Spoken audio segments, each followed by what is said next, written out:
আজকের আলোচনা হবে লাইলাতুল কদর, বরকতময় রাত্রি, ভাগ্য রজনী বা মর্যাদাবান রাত।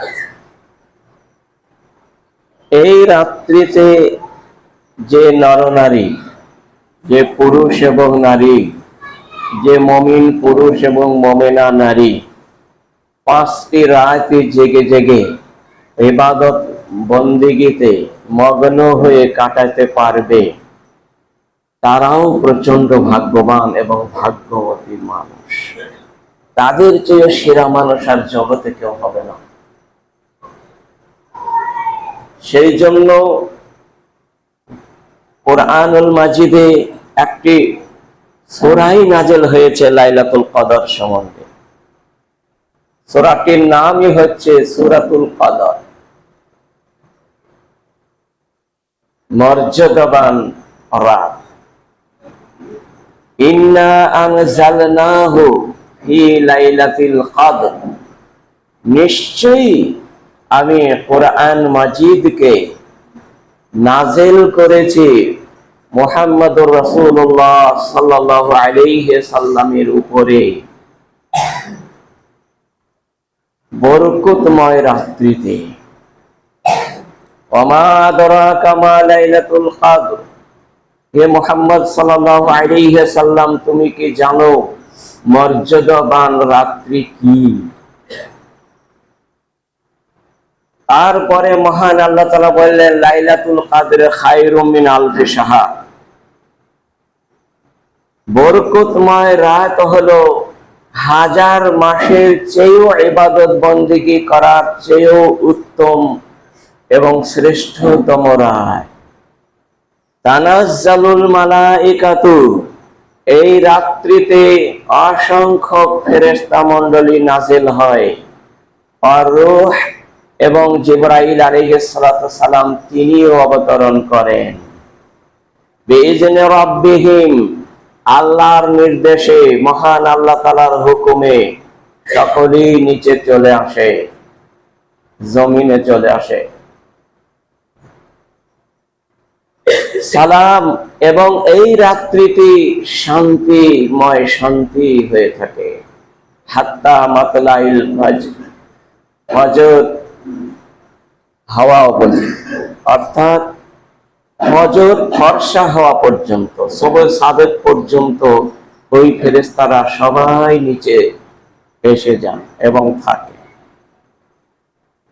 তো ইন্না আনজালনাহু ফি লাইলাতিল কদরে, আমি কোরআন মাজিদকে বরকতময় রাত্রিতে, মর্যাদাবান রাত্রিতে নাযিল করেছি এবং পবিত্র মাহে রমজানে আমি নাযিল করেছি। কোরআন মাজিদ নাযিল হয়েছে 21শে রমজান, বরকতময় রজনীতে এবং সোমবারের দিন। সর্বপ্রথমে ইকরা বিসমি রাব্বিকাল্লাযী খালাক, খালাকাল ইনসানা মিন আলাক, ইকরা ওয়া রাব্বুকাল আকরাম আল্লাযী আল্লামা বিল কলম আল্লামাল ইনসানা মা লাম ইয়ালাম। এই 5টি আয়াত সর্বপ্রথমে মহানবী সাল্লাল্লাহু আলাইহি সাল্লামের কাছে জিবরাইলের মারফতে মহান আল্লাহ তাআলা পাঠিয়ে দিলেন এবং নবী করে ঘোষণা করা হয়ে গেল যে আজ থেকে শেষ নবী।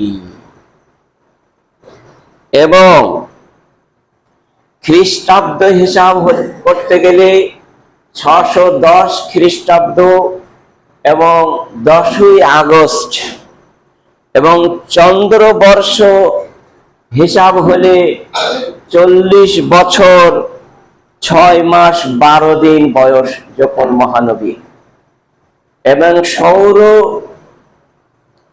বর্ষর হিসাব করতে গেলে 39 বছর 3 মাস 22 দিন বয়স। লিখেছেন সুফিউর রহমান মুবারকপুরী আর রাহিকুল মাখতুমে 66 এবং 67 পৃষ্ঠায়। তা আমরা বুঝতে পারলাম যে কোরআন মাজিদ শেষ নবী মুহাম্মদুর রাসূলুল্লাহ সাল্লাল্লাহু আলাইহি সাল্লামের উপরে নাযিল হলো। এবং আরো অন্যান্য এর আগে যত ঐশী গ্রন্থ নাযিল হয়েছিল সবই রমজান মাসেই নাযিল হয়েছিল। তাফসীরে মাআরিফুল কুরআন। আমরা বুঝতে পারলাম যে কোরআন মাজিদের মর্যাদা এই জন্যই সর্বোচ্চ উৎকৃষ্ট যে কোরআন মাজিদ নাযিল হয়েছে এবং এই গোটা কোরআন মাজিদ 30 পারা লৌহে মাহফুজে সংরক্ষণ ছিল। লৌহে মাহফুজ থেকে মহান আল্লাহর নির্দেশে যখন যেটা প্রয়োজন তখন সেই আয়াতটাকে এই জমিনে মুহাম্মদ সাল্লাল্লাহু আলাইহি ওয়াসাল্লামের উপরে নাযিল হয় 23টা বছর ধরে। মতান্তরে ভাষ্যকার বলেন লৌহে মাহফুজে একসঙ্গে চলে আসে গোটা কোরআন মাজিদ এবং ওইখান থেকে সংরক্ষণ হয়েছিল। তারপর আল্লাহর হুকুমে বাইতুল ইজ্জায় প্রথম আসমানে চলে আসে। প্রথম আসমানে থেকে গোটাটাকে নিয়ে আসা হয় এই বরকতময় রজনীতে অর্থাৎ লাইলাতুল কদর রাত্রিতে নিয়ে আসা হয় এবং এইখান থেকে নিয়ে 23টা বছর ধরে মুহাম্মদ সাল্লাল্লাহু আলাইহি ওয়াসাল্লামের উপরে হুজুর সাল্লাল্লাহু আলাইহি ওয়াসাল্লামের উপরে নাযিল হয় জিবরাইলের মারফতে। এটাই হলো কোরআন। বলা হয়েছে ইন্না আনজালনাহু ফি লাইলাতিন মুবারাকাতিন, নিশ্চয়ই আমি কোরআন মাজিদ নাযিল করেছি বরকতময় রাত্রিতে।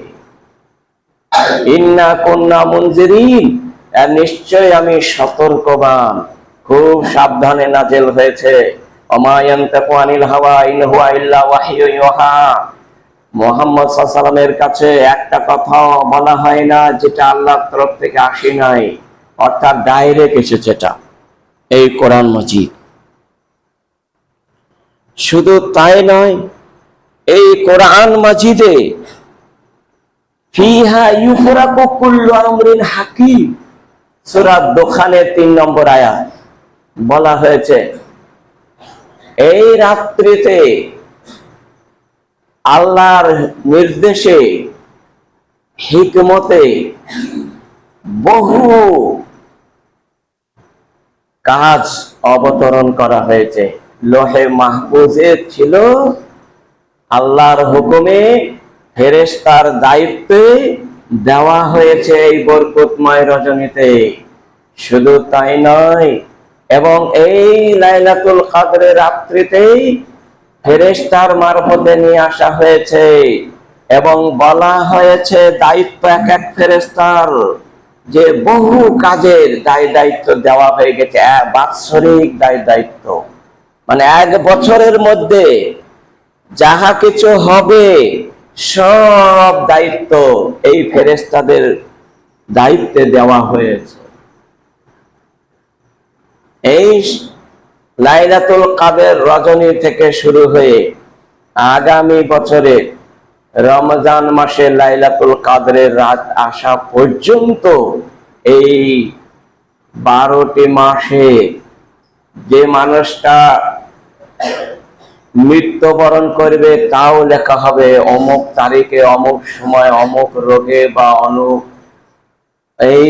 তার মৃত্যুবরণ হবে, সেটাও লেখা হয় এই রাত্রিতে। অমুক লোকটার এই বছরে কার কাজে উন্নত হবে না অবনতি হবে তাও লেখা হয়।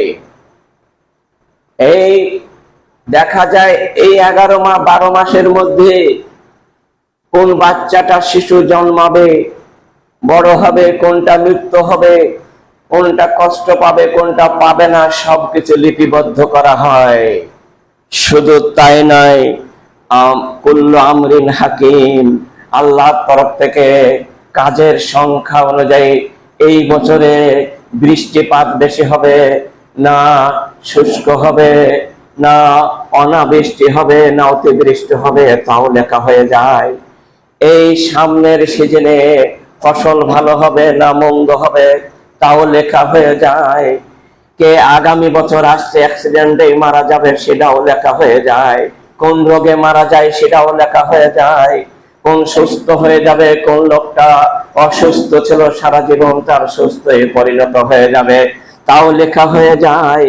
এই ফিহা ফিহা ইউফরাকু কুল্লু আমরিন হাকিম, আল্লাহর তরফ থেকে সমস্ত লিপিবদ্ধ হইয়া যায়। সেই জন্য প্রাণের ভাইয়ের আমার, প্রাণের বগুড়া আমার, অনুরোধ রইল এই 5টি রাত খবরদার খবরদার যেন নিজে না জেগে যেন খবরদার ঘুমিয়ে কাটিয়ে দেবেন না। এটা আমার জোর পুরজোর অনুরোধ রইল। এই মর্যাদাবান রজনীকে মর্যাদা দান করতে হবে, সেটা আমরাই করব। সেটা মসজিদে এসে মাইকে অনেক কিছু গজল বলে এসব নয়, একে রাত জাগা বলে না, বরং রাত জাগতে হবে। আপনি আমার একটা পরামর্শ, ছোট মানুষের একটা পরামর্শই শুনুন। সেটা হলো ঈশার নামাজ হয়ে যাবে, তারাবির নামাজ হয়ে যাবে, তারপরে আপনি বাড়ি গিয়ে হালকা ধরনের একটা ঘুম দেবেন, ছোট্ট একটা ঘুম আনবেন, 1-8 ঘন্টা, 2 ঘন্টা, 2.5 ঘন্টা মতো। তারপর আপনি গভীর রজনীতে উঠে পড়বেন, 11-12টার পর উঠে পড়বেন। ওঠার পরে আর কোন মাতলাইল ফজরে, ফজর উদয় হওয়া পর্যন্ত আর শয়ন করবেন না। এর মধ্যে বেশি কিছু কাজও করার চেষ্টা নেবেন না, পেশাব পায়খানা ছাড়া অন্য কোনো কাজে ব্যস্ত হবেন না। খাওয়া দাওয়ায় খুব অল্প খেয়ে তাড়াতাড়ি ওটা সমাপ্ত করবেন, অন্য কোনো কাজে লিপ্ত হবেন না, বরং এই 5টি রাত যেন এইভাবেই কাটে।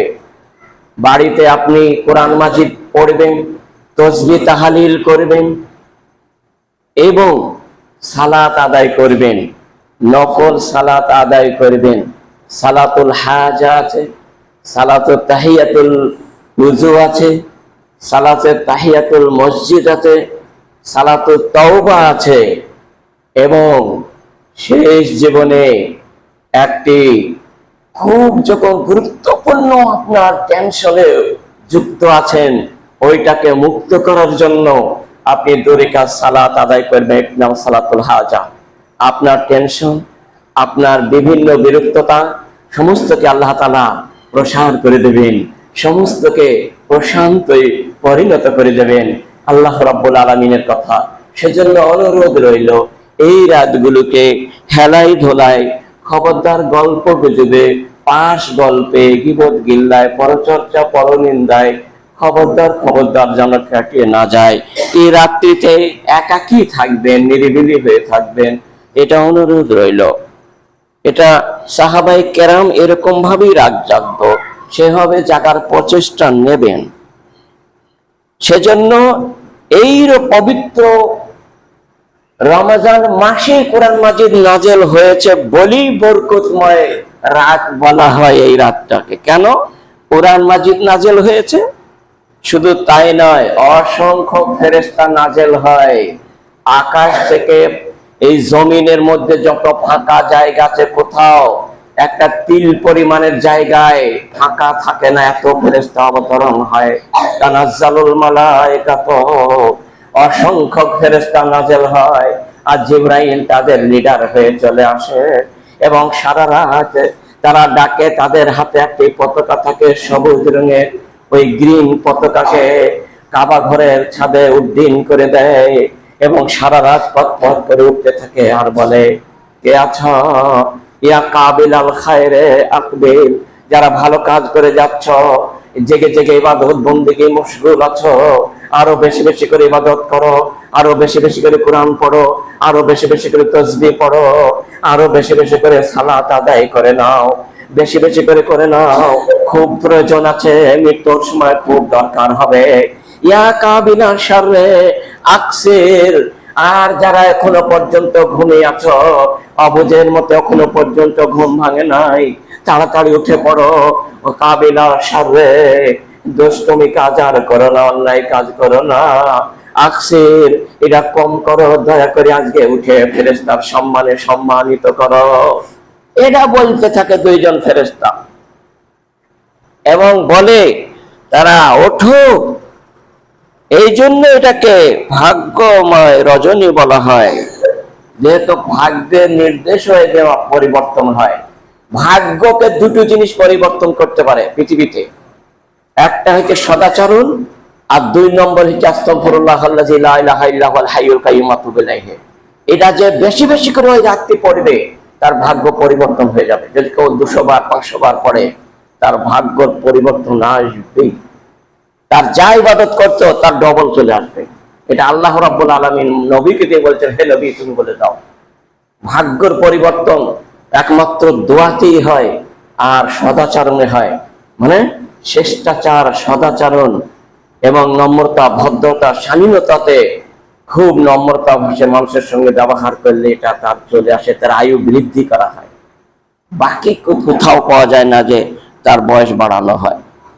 দ্বিতীয়ত, এই একটা চূড়ান্ত ফয়সালা করা হয়, যেটা এখনই বললাম, চূড়ান্ত ফয়সালা করা হয়। কে মারা যাবে তার লেখা হয়ে যায়, তার উপায় নাই, সেই মিনিটে আসলেই মৃত্যু হয়ে যাবে, কিচ্ছু করার নাই। তারপরে ওই লেখার সময় যদি আমি ইবাদত বন্দেগী মশগুল থাকি, তাহলে তো বান্দা লিখে নেবে ফেরেশতারা যে এই বান্দাটা আল্লাহ গো, আমি যখন লিখছিলাম তোমার আমল নামায় তখন কিন্তু ইবাদতে মশগুল ছিল, আঙুল গুনছিল, এই আঙুল গুনাও সাক্ষী দিয়ে কাল কিয়ামতের মাঠে জান্নাতে নিয়ে যাবে। সেজন্য দয়া করে 5টি রাত জাগবেন, নিজেও জাগবেন, নিজের ফ্যামিলিকেও জাগাবার প্রচেষ্টা নেবেন। দ্বিতীয়ত, ইবাদতের দিক দিয়ে প্রচন্ড মর্যাদাবান এই রাত। ইবাদতে বন্দেগীর কেমন? ইবাদত বন্দেগী বলা হয়েছে 1000 মাস ধরে রাত দিন 24 ঘন্টা জেগে জেগে যতটা ইবাদত বন্দেগী করা হয়, এই রাত্রি 5টি যদি জেগে জেগে ইবাদত বন্দেগী করা হয় তার সম পরিমাণ নাকি হবে। বলুন আলহামদুলিল্লাহ।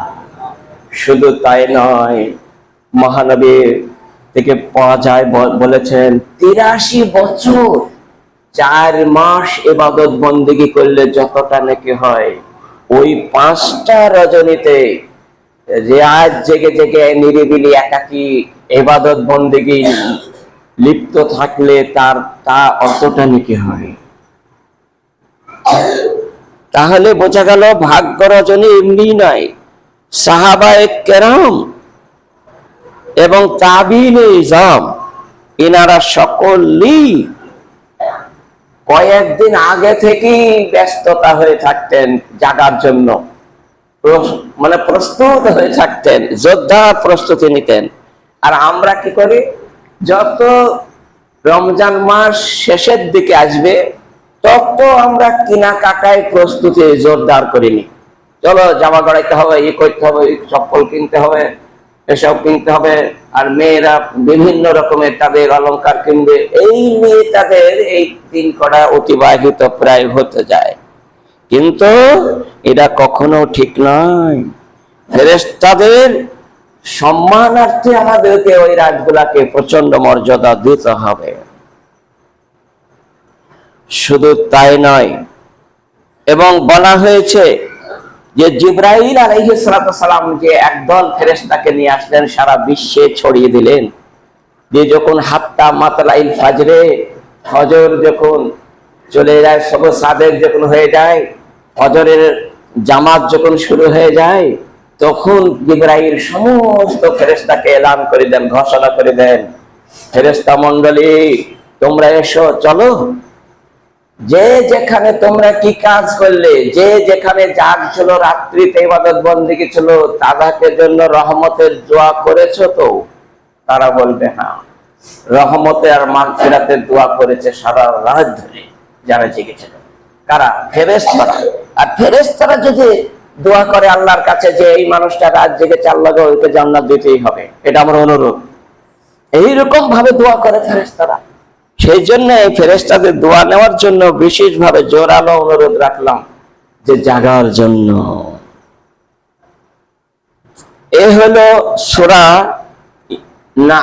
কাদারের ব্যাখ্যা করলাম এই পর্যন্ত। এইবার হাদিস শুরু করছি। হাদিসে কি বলছে? আনাবি হুরায়রা তাআলা কারা রাসূলুল্লাহ সাল্লাল্লাহু আলাইহি সাল্লাম মান কামা লাইলাতুল কদরে ঈমানান ওয়া ইহতিসাবান গফিরা লাহু মা তাকাদ্দামা মিন যামবিহি, রাওয়াহুল বুখারী। সহিহ বুখারীর 1091 নম্বর হাদিস এবং মুসলিমের 760 নম্বর। মান কামা ঈমানান ইহতাসাবান, যে ব্যক্তি লাইলাতুল কদরের রাত 5টায় জাগরণ করবে, কামা ঈমানাও, ঈমান অবস্থায়, ঈমানের অবস্থায়, নেকির আশায় যে ব্যক্তি জাগবে, গফরা লাহু মা তাকাদ্দামা মিন যামবিহি, মহানবী বলেন তার অতীতের সব পাপ মাফ হয়ে যাবে, তার অতীতের সমস্ত সাগিরা গুনাহ ডিলিট হয়ে যাবে, সব ক্ষমা হয়ে যাবে, ঝরে যাবে, একটাও থাকবে না। সেজন্য অনেক ভাইরা আমার, তারাবির নামাজ প্রথম প্রচন্ড ভিড় হয় এবং সুস্থভাবে পড়ে, তারা জানে না যে কি ব্যাপার এটা, এই জন্য অনেকে এরকম করে। তারপর যত দিন বাড়ে ততদিন কমে যায় এবং তারা ক্লান্ত বোধ করে দেয়, অস্বস্তিকর হয়ে যায়, বিরক্ত এসে যায়। এই বিরক্ত নিজে আমরা করিনি, করা যাবে না। একবার বল ধরুন, শক্তিশালী ক্ষমতাবান ইমানদার হন যে আমার গুনাহ সব যেন ঝরিয়ে যায়, এরকম প্রচেষ্টা নেন। আগামীতে যে 21, 23 আর 25 রাত আছে, এই 3টে রাত মহানবী তারাবির সালাত জামাত সহকারে পড়েছিলেন। আর সারা মাসের যে তারাবি পড়া হয়, হযরত ওমর রাদিয়াল্লাহু তাআলা আনহু তিনি এই সুন্নাত জারি করে গেছেন, যার জন্য সারা মাসটাই পড়ি। যে ভাইরা জামাতে পড়তে পারেন না, তাদের কাছেও বিশেষ জোরালো অনুরোধ রইল, তারা যেন অবশ্যই 21, 23, 25 রাত্রিতে জামাত ধরে পড়েন এবং ক্ষমা চাইবেন আল্লাহর কাছে প্রচন্ড হবে। কেননা গুনাহ তো সব মাফ হয়ে যাবে।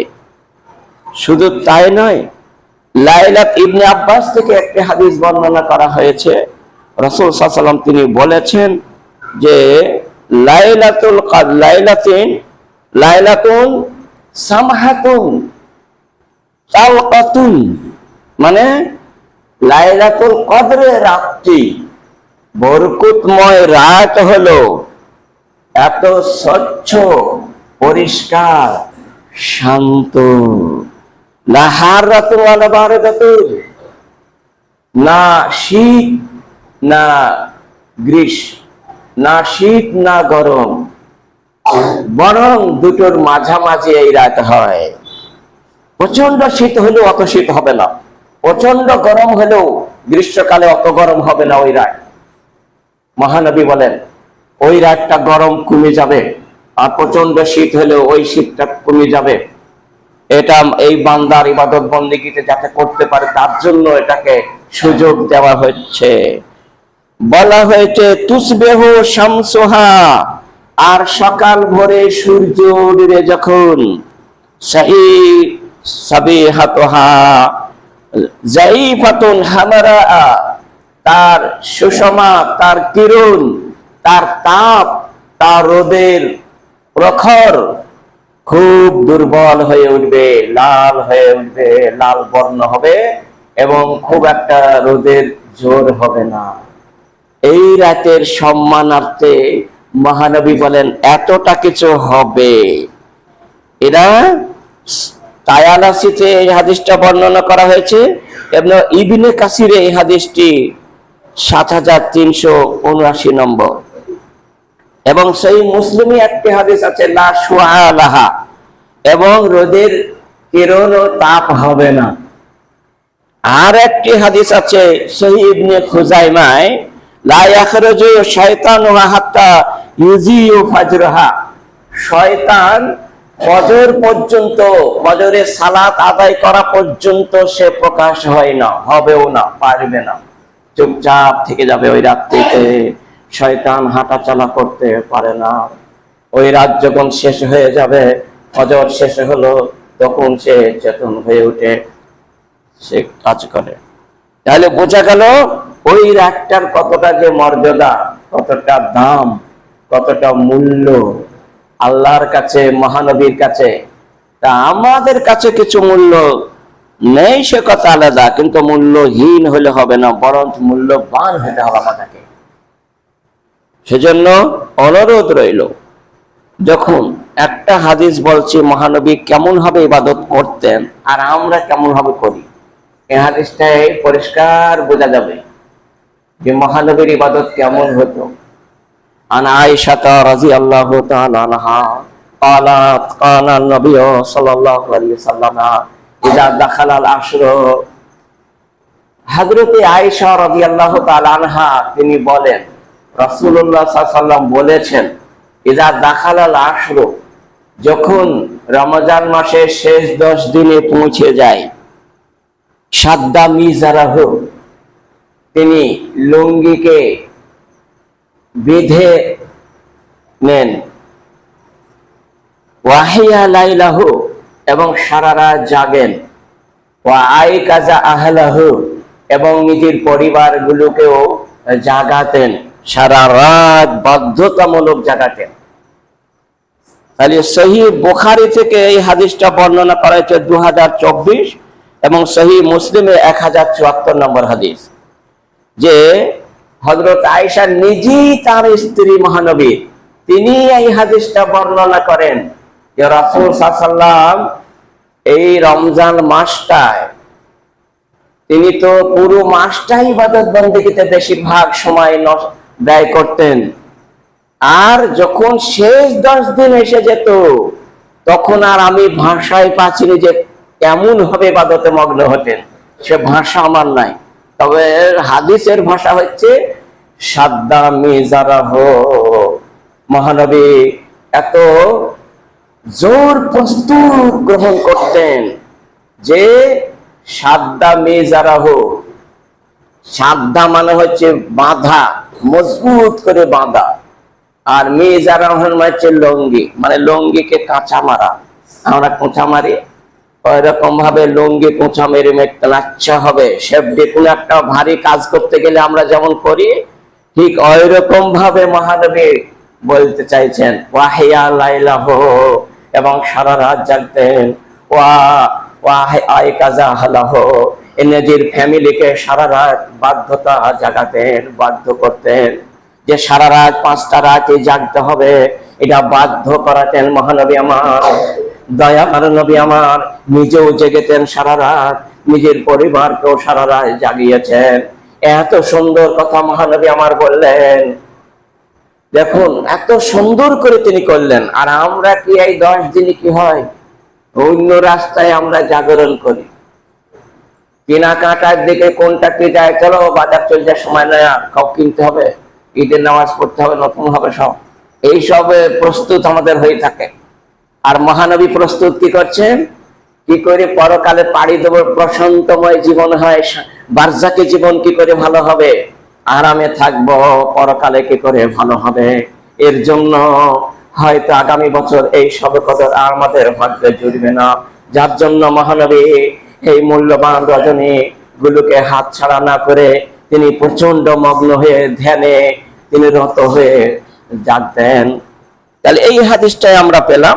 আরেকটি হাদিস, আয়েশা রাদিয়াল্লাহু তাআলা আনহা, আয়েশা বললেন, ইয়া রাসূলুল্লাহ, হে দয়ার নবী, আর আইতা ইন আলিমতু, বলুন তো যদি আমি লাইলাতুল কদর পেয়ে যাই, জানতে পারি ফেরেশতা আমার কাছে এসে সালাম কালাম করছে, তাহলে আমি কি করব বলুন তো, কি করতে হবে? আইও লাইলাতেন, যে কোনো 5টার মধ্যে যেটাই হোক আমি যদি পেয়ে যাই লাইলাতুল কদরে, মাকুলু ফিহা, তাহলে আমি কি বলবো সেটা আপনি বলে দেন।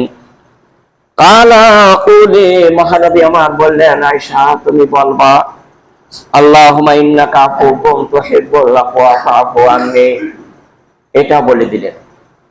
সহিহ ইবনে মাজাহ এই এবং মিশকাতে হাদিসটা রয়েছে, আল্লাহুম্মা ইন্নাকা আফুউন, হে আয়েশা তুমি এটাই বলবা, প্রত্যেকটা রাত্রিতে তুমি পাও আর না পাও, এইটা বেশি বেশি করে তুমি রাত্রিতে আঙ্গুল গুনে গুনে বলবা, আল্লাহুম্মা ইন্নাকা আফুউন তুহিব্বুল আফওয়া ফাআফু আননি, আয় আল্লাহ, আয় মাওলায়ে কারীম, ইন্নাকা আফুউন, নিশ্চয়ই তুমি ক্ষমাশীল, তুহিব্বুল আফওয়া, এবং যে ক্ষমা চায় তাকে তুমি খুব ভালোবাসো। আফু আন্নি, অতএব আমি ক্ষমা চাচ্ছি, আমাকে ক্ষমা করে দাও। এটা হলো তার অর্থ, যে আল্লাহ ভালোবাসে কোন বান্দাকে? যে তার প্রশংসা করে সব থেকে বেশি, তাকে খুব ভালোবাসে। আর কোন বান্দাকে ভালোবাসে? যে ইসমে আজম পড়ে তাকে খুব ভালোবাসে। আর কাকে ভালোবাসে? যে রাত জাগে আর আল্লাহুম্মা ইন্নাকা আফুউন তুহিব্বুল আফওয়া ফা'ফু আন্নি বলে, তাকে খুব ভালোবাসে, তাকে একদম ক্ষমা করে দেয়। সেজন্য এই দোয়াটা খাস করে ওই রাত্রির জন্য সারা জীবনই পড়বেন এটা সালাতের পরে, তবে ওই রাত্রে বেশি বেশি করে পড়বেন, এটাই এর অনুরোধ রইল। কেননা শেষ ভালো তার সবই ভালো। আস্তাউদাউল্লাহ দীনাকা ওয়া আমানাতিকা ওয়া খাওয়াতিম আমালাকা, এই দোয়াটা শেষে আছে যে তার খাতেম বিল খায়ের যদি ভালো কাজের মধ্যে লিপ্ত হয়ে যায়, তার ভাগ্যবান পুরুষ সে, ভাগ্যবান মহিলা সে, তার থেকে ভাগ্যবান কেউ নাই। সেজন্য মহানবী বলেছেন ওয়াবুদ রাব্বাকা হাত্তা ইয়াতিকাল ইয়াকিন, তুমি ইবাদত বন্দেগী করো তখন পর্যন্ত যতক্ষণ পর্যন্ত তোমার মৃত্যু না হবে। মৃত্যু না হওয়া পর্যন্ত ইবাদত বন্দেগী মশগুল থাকো। আমরা বাজারে ঘাটে বেশি বেশি না গিয়ে, বেশি বেশি এটা ওটা না কিনে, সামান্য কিছু খাদ্য খাবার খেয়ে আমরা সাহারি খেয়ে রোজা রাখবো এবং কেনাকাটার দিকে বেশি ধাবিত হব না, রং তামাশার দিকে বেশি যাব না, খেল তামাশার দিকে বেশি হব না।